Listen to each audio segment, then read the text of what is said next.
Welcome to the Focus on Why podcast.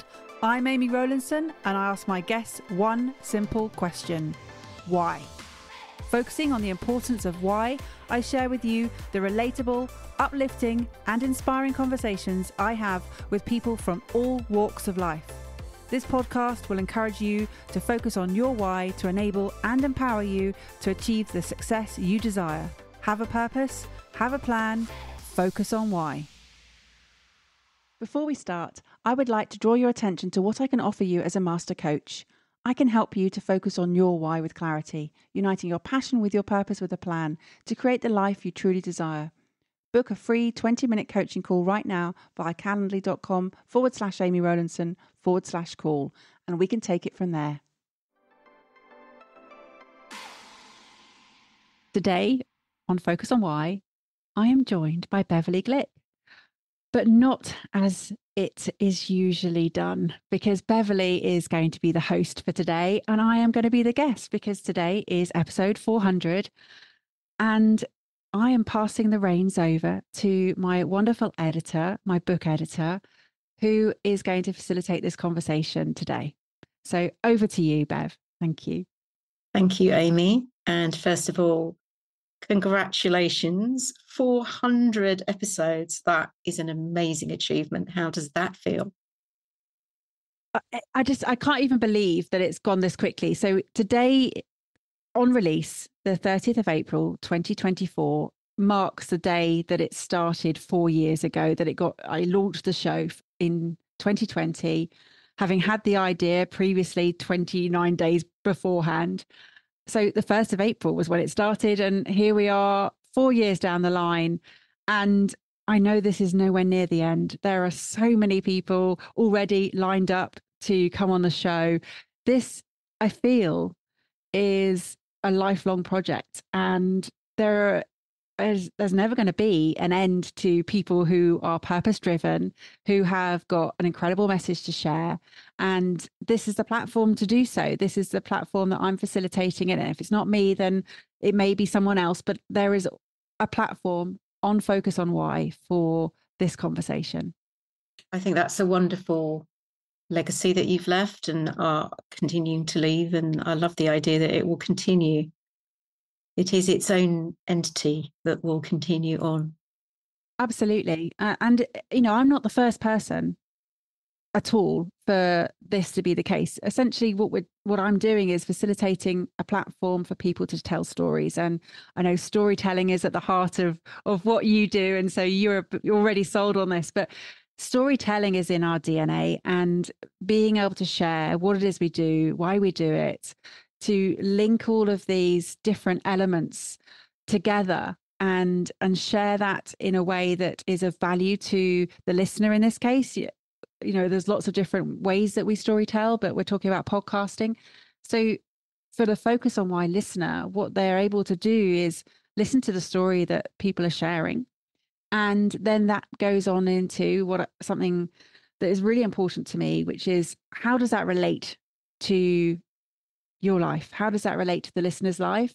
What is it they're going to do as a result of listening to that conversation? It may just be that they're inspired, and that's great. It may be that they then go on to do something and take action. It may be that then that action gets embodied in different ways. And then the ripple effects from these conversations are infinite. And that's incredible. I mean, that for me it's like magic, right? It really is. It's incredible. So storytelling and purpose are good bed partners, shall we say? Definitely. Yes, there's always a story behind a sense of purpose. And that's what I love about listening to the podcast. So many different people from different backgrounds, different places around the world. And yet they all have this common thread of finding what's meaningful to them in their lives. So thank you for everything you've done to get to this point, and it will continue. And you do talk about the podcast in the book, of course, but we are here today to talk about that very book. So I'm going to start with asking you, how long has it been since that first thought in your mind that you wanted to write a book about purpose? Oh, if you'd finished that sentence a little bit shorter, if how long has it been that you wanted to write a book, then I would literally say the best part of at least 40 years. About purpose, oh, that narrows it down a bit more. So that has been on my mind probably for the last 3 years, maybe 4. So when I started the podcast, I then realized, oh, there's potential for this to turn into a written format. And so I naturally assumed that the book that I would write would be that it would be the written version of the stories, and I would wrap around each of them and put them into themes and things like that. But it never really struck me as that was the book. And I talk about the book as though it's this ridiculous thing. And it stopped me from writing a book because I called it the book. So I've been wanting to write the book on purpose for a while, at least 4 years. So, Amy, you told me that story before we started recording that, let's just say it provoked quite a tingle. So let's share this with the listener.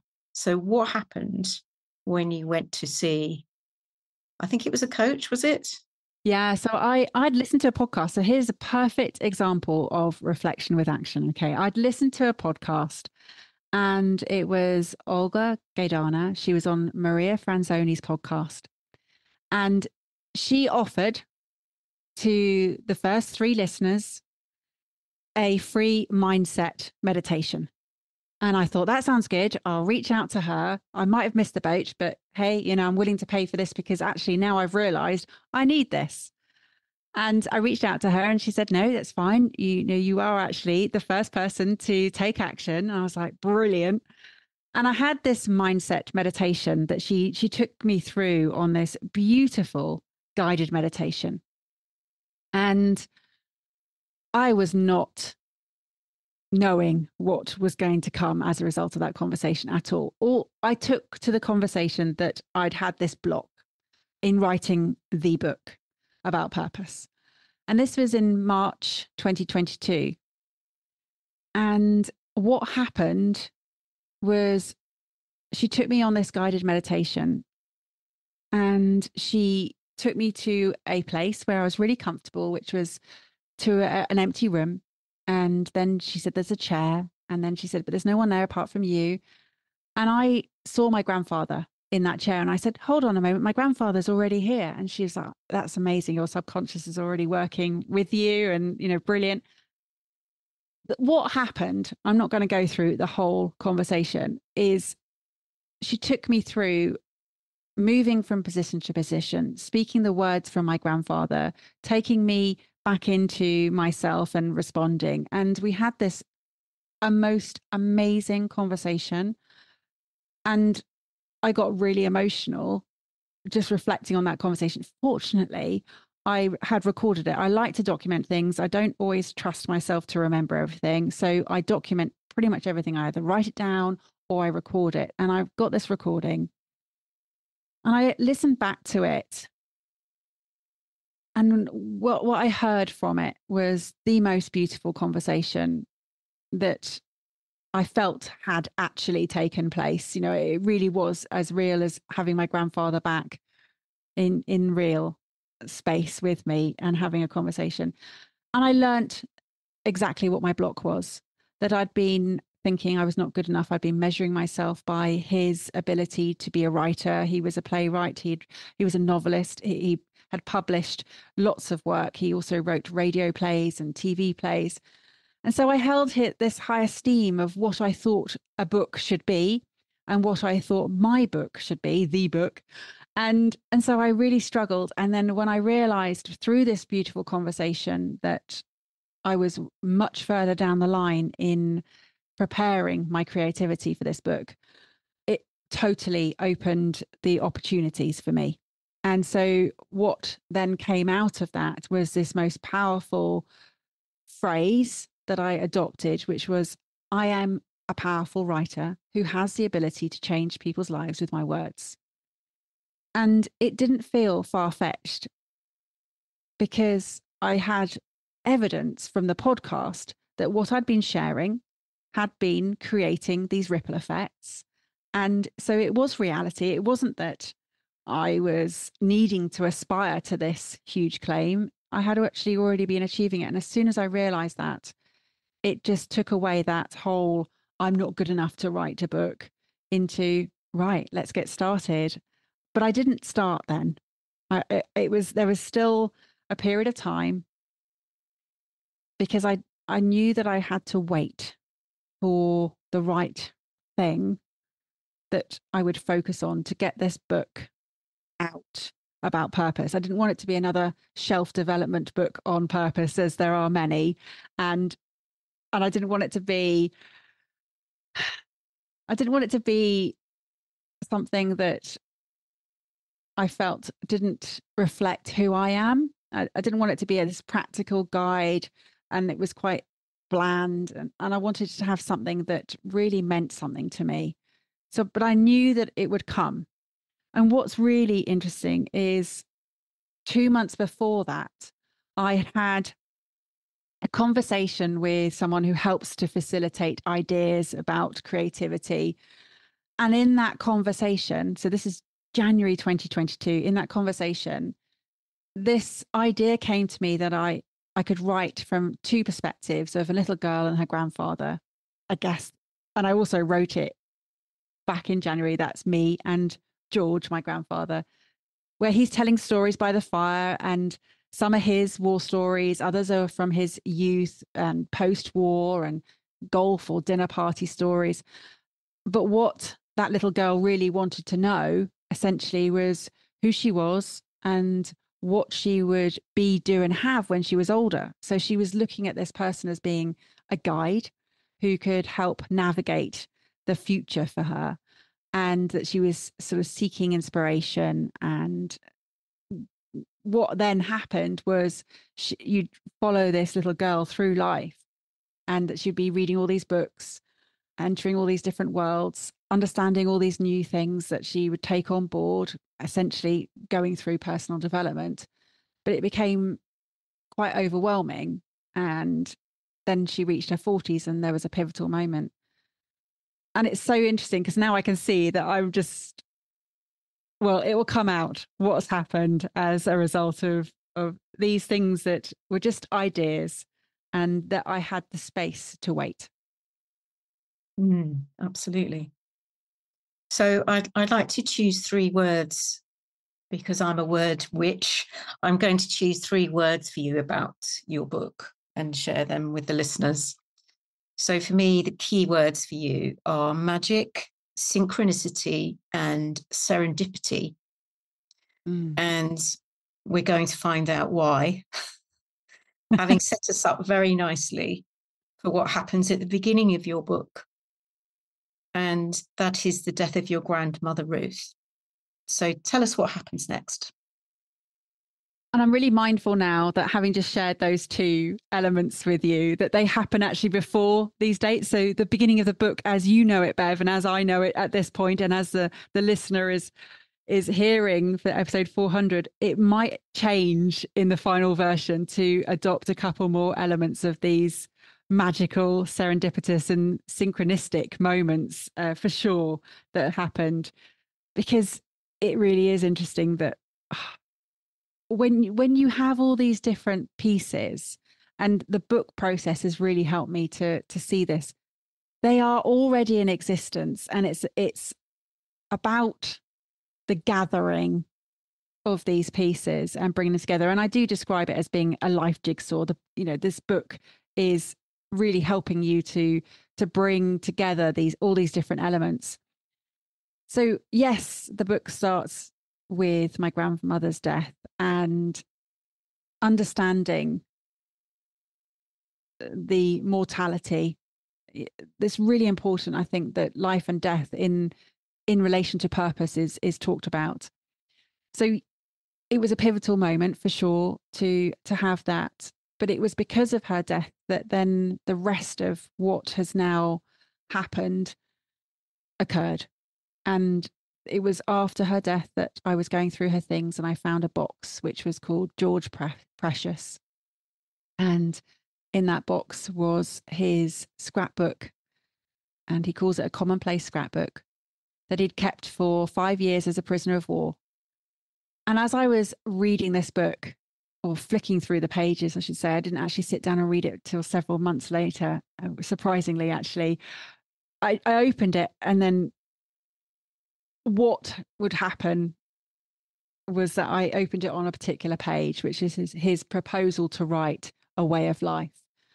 And when I looked at that, I couldn't believe it, because it was almost a case of I closed the book quickly, because it was a bit spooky. It was like, oh, what's happening here? And yeah, I didn't read the rest of the book for several months, but I planted a seed in that moment that I knew this was part of my book on purpose. And other things happened, lots of other things happened in life, and it didn't get pulled out of that box again until a few months later. And alongside it were some photographs. And then other things started to happen over the next few months, which I cannot explain other than the universe giving me nudges saying, this is the book that you're going to be writing. This is how you're going to combine what it is that you want to write about purpose and bring in that personal element that you were describing, you were thinking of. And I couldn't ignore all these nudges. They were coming at me left, right, and center. And I think the biggest piece as a part of this was, yes, I found the book, which is his scrapbook, and also some short stories that he'd written, and the photographs and the letters and the telegrams. But they weren't all there in one place. They were scattered in several different places around my grandmother's house, which is now actually my mother's house. And when we started to find all these bits, more things were unearthed. And there was an envelope, a little brown envelope with Amy and George 1990 on it. Tiny little dictaphone tape, tiny, tiny tape. And I looked at it and thought, well, have we got something we can play it on? My mum said yes. And she got out an old dictaphone. It didn't work. One of the sort of loop things went round the spiral. I can't remember what they're called, the spools. One of the spools stopped working. And so I had to go to eBay and buy an old dictaphone. It just so happened that that dictaphone arrived on what would have been his 105th birthday. And I was shaking as I plugged in that tape. I had no idea what was on it. I couldn't remember what we'd done all those years ago. And it was an interview of him and me talking about his experiences as a prisoner of war. And I'm asking these questions as a 15-year-old, proving that I've been this podcaster way longer than I thought I was. I thought I'd started in 2019. No, clearly not. I was podcasting in 1990, age 15. And yeah, I just burst into tears, because it was just another nudge that I knew this was all coming together. And so absolutely, it's magic. Absolutely, I couldn't ignore all these serendipitous elements and encounters and pieces of this jigsaw coming together. And it was at that point I knew I had a co-author with me. And I had my grandfather back after all these years. He died in 1996. And I just felt that he was there right by me. I mean, I could hear him physically on the tape. And it was just a case of hearing not just the tones in his voice, of hearing how he was describing things. And I could hear the importance on some elements, the flippant remarks here, the sort of gravitas in other moments, but also the humor. The humor came through, and he was laughing as he was sharing these stories. And it honestly, it was magical. There's no other way to describe this whole project as being the most magical thing. I'll never forget when you first told me about this, and to say it was a goosebump moment is a massive understatement. I mean, everything that's happened to you on this journey, and there always seems to be something else that gets added to it. It's quite extraordinary. I don't think I've ever come across anything quite like this. But to realize that your grandfather, while he was a prisoner of war, was writing. I mean, he's just such a talented writer. You can't, when you read the book, you'll see. But so reflective, so thoughtful, but thinking along the same lines as you had been. I mean, how was that? I mean, you say, it really took you aback when you realized that he was talking about very similar things to what you talk about on the podcast. I know. And it's one of those moments where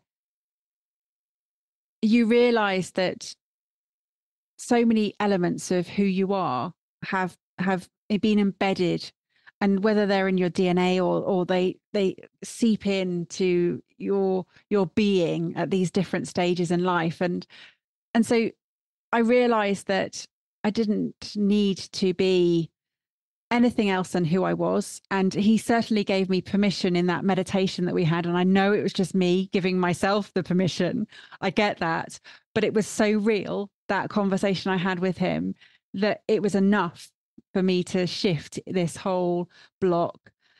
And the magical moments that keep coming, and they do keep, I got another one this week, which was an article that he'd written on the play about World War II that he'd written that I wanted to know more about. And again, I've got his capturing of why he wrote that play that I didn't know exactly the answer to. And I'd been kind of making assumptions, and I don't like to do that. I don't like to put words into his mouth. So to have exact evidence of why he wrote it and what it was about and what he wanted to give the audience as a result of it, that was really important for me, because I didn't want to just suppose.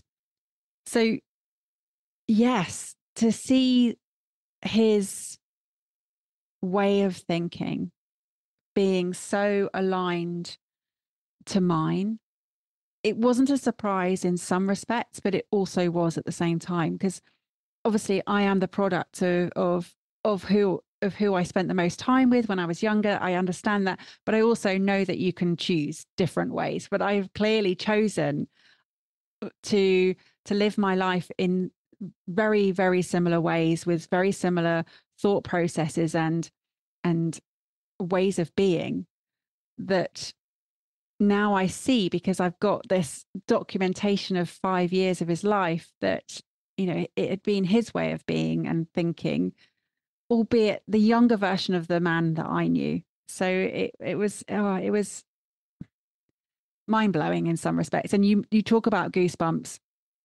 When I articulate the fact that I've co-authored a book with my grandfather, who is no longer alive, who died in 1996, using this journal that he kept as a prisoner of war for 5 years to help articulate how you can live a life with purpose.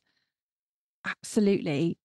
Almost everybody I speak to say they've got goosebumps from it. And I call it tap into the tingle. It's something that I really want to help people to understand, is to trust your intuition, to really understand what matters to you and pursue that. So that space I gave in not rushing into writing a book absolutely enabled me to write the book that I really wanted to, and because of all these pieces coming into place. And I had a PhD student from Australia reach out, because I wrote my blog Focus on Magic, reach out to me and say, I've got scripts from your grandfather from the time that he was in Australia. I've got all his scripts. Would you like them? Because he's studying my grandfather and the time that he was writing plays over in Australia for his PhD. I mean, honestly, I don't know how to explain it in any other way than it is serendipity, it is magic, it is synchronicity. So thank you for those 3 words. They really do mean a lot to me. One thing also that touched me so deeply about your relationship with George is that in his writing in the scrapbook, he actually talked about a later chronicler who must speak of this. And that that sentence gives me another level of goosebumps, because he's talking about you, but he didn't know. I know. And it was that one sentence that gave me the permission to share this unpublished piece of work that was never meant to be public. It was a private documentation. Although, why would he say a later chronicler must speak of this? Had he not had an inkling? I do think that he wrote it knowing full well that if his life had ended at any point, that there had been a document for people to see and understand what had been going on. And that's why he felt compelled to include that particular sentence amongst it all, just to give someone permission to share. At that point, they didn't know what was going to happen thereafter. They didn't know that the war was going to be completely over, and that this would now be what it is. It was, he completed his entries in July 1945. So at that point, the war was over, but he'd started writing that particular entry in March. So he was still in prison at that time. So it's really interesting to again, super strange to know that it's me who's telling his story. And I do feel who better to than being his granddaughter than anyone. Absolutely. Absolutely. And you talk about this book being a book of many journeys. So it's George's journey through the course of his imprisonment. It's your journey with purpose. And it's also a personal development book for the reader.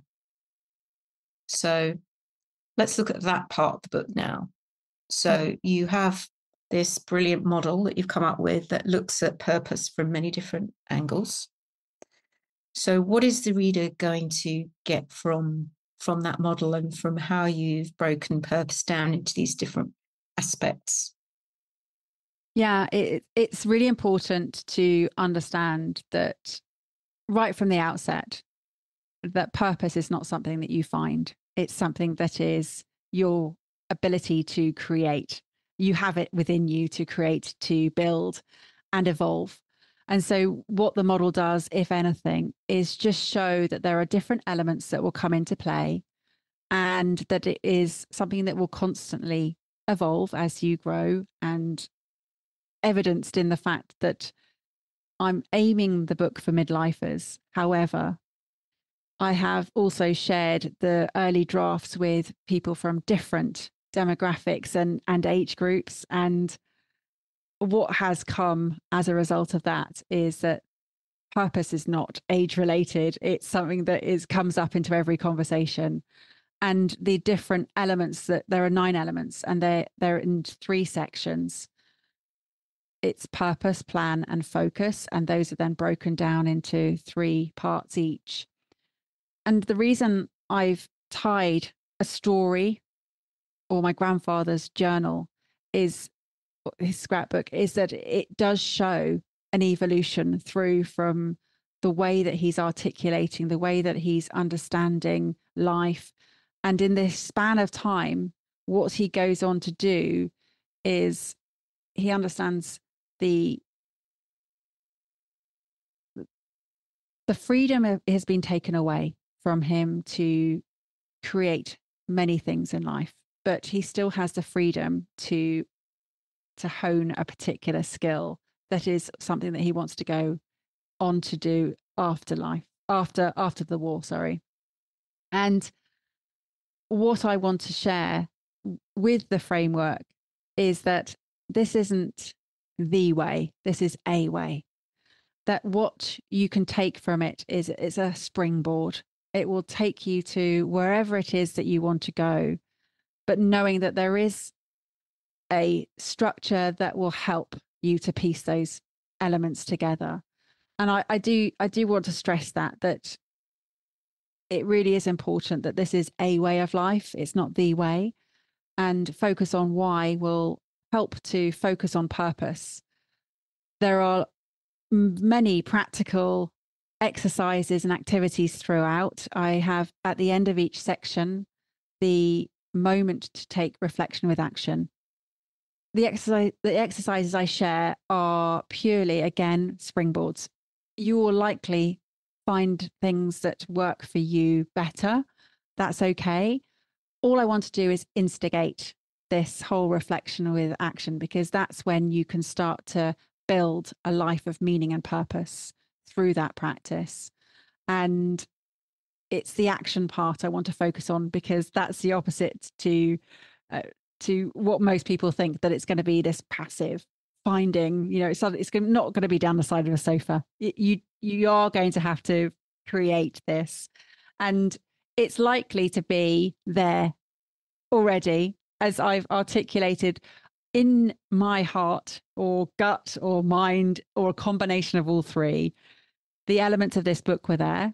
I manifested for sure the finding of the book, but it wasn't the finding of my purpose. That was separate. It was just the ability to be able to articulate it that the book has helped me to do. What George's scrapbook has helped me to do, but the voice was always there.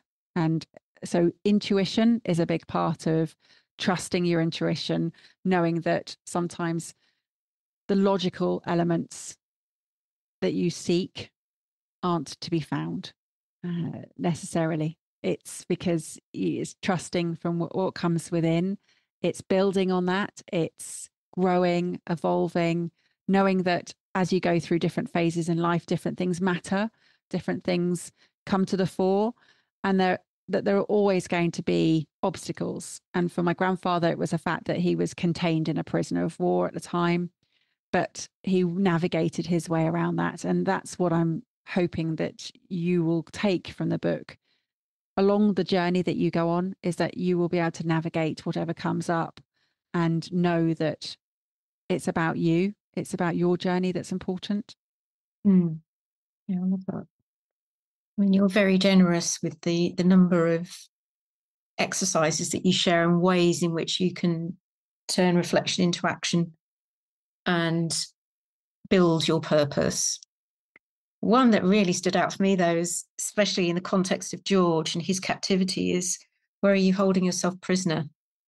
Yeah. I'm going to reflect on that one, because I thought that was such a powerful question. Did you have an answer to it?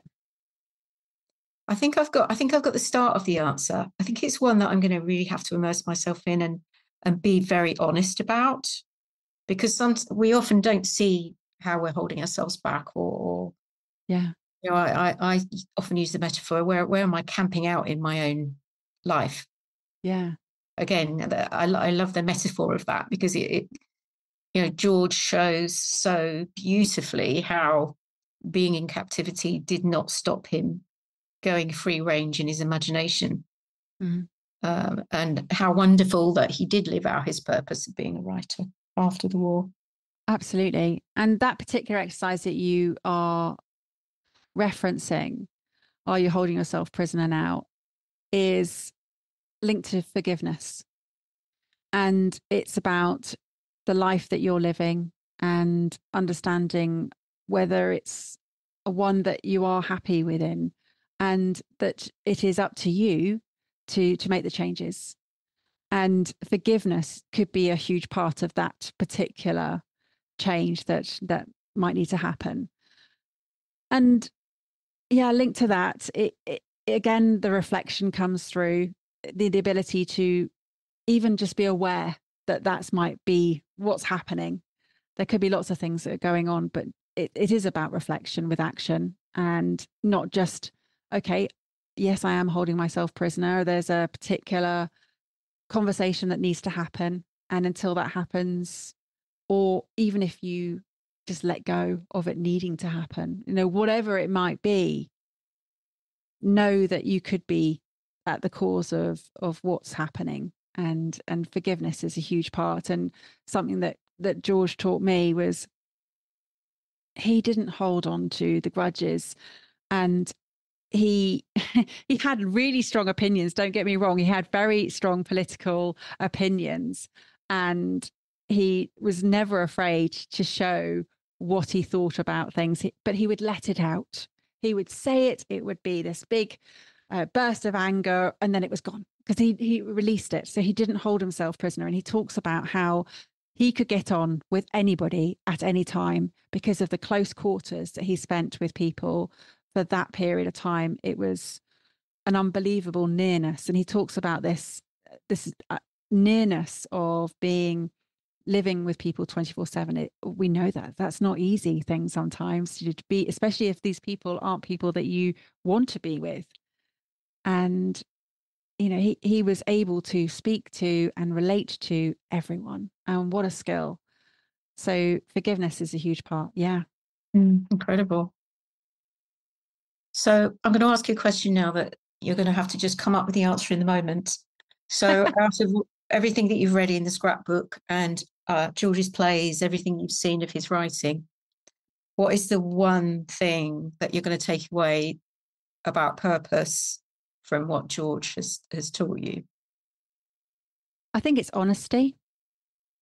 I think right at the beginning of where he starts this journal, he was honest.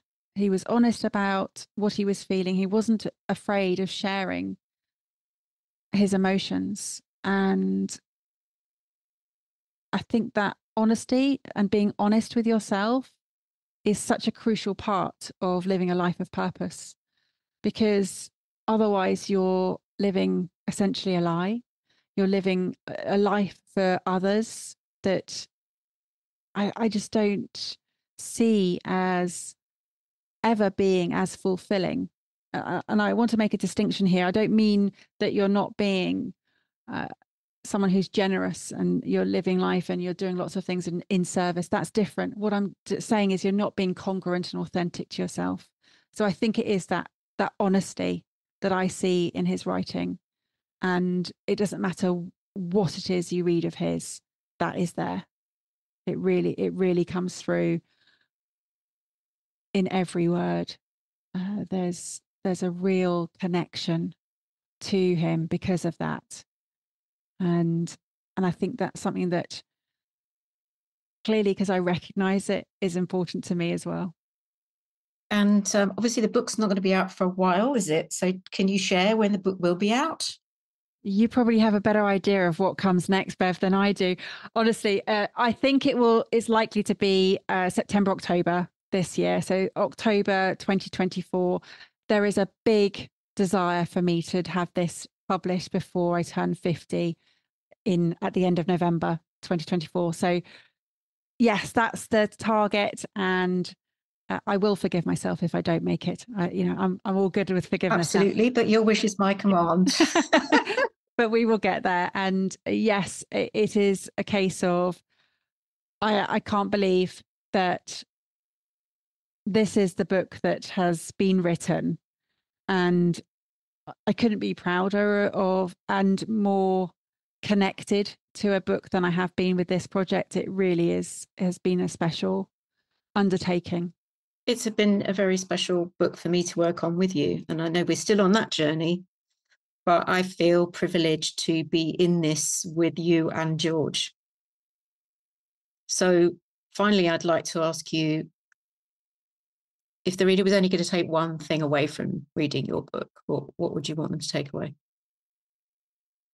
I think it comes down to knowing that every moment matters and that you're responsible for creating fulfilling moments instead of just filling in the moments.